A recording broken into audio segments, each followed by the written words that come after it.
In total, the national government spent 100 million kina to rehabilitate Lae City's roads. But in the center of town, it's evident that taxpayers have not been getting value for that large sum of money. In 2011, the government commissioned an investigation into the Lae Roads Rehabilitation Project. Among other problems, the investigation team headed by the Chief Secretary and former Morobe Administrator Manasupe Zurino found serious flaws in how the contracts were awarded and how payments were made. The Planning Minister, who was in Lae over the weekend, has asked for a copy of the report.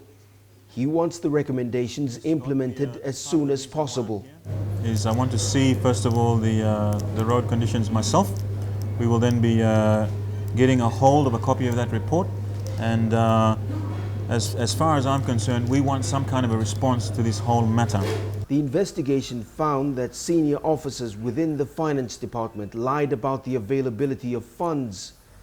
At the time, the government had no money allocated for roadworks, but they still went ahead and made commitments on behalf of the government to pay more than 50 million kina to a foreign contractor. The commitment to pay was made 3 months before the supplementary budget was even handed down by Parliament. Quite frankly, I don't think I can see 100 million kina worth of quality roads in around the Lae city.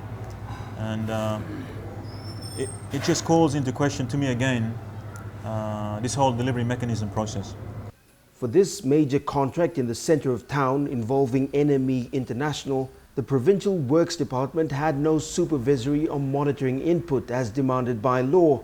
According to senior provincial works officers, they were told only to implement a decision from Waigani despite their disapproval. One of the recommendations is that there should be a provincial monitoring unit to take over the control of the roads, to issue instructions to the contractor. Charles Abel, meanwhile, is expected to meet with the Works Minister this week to get the latest on the Lae Roads Rehabilitation Project.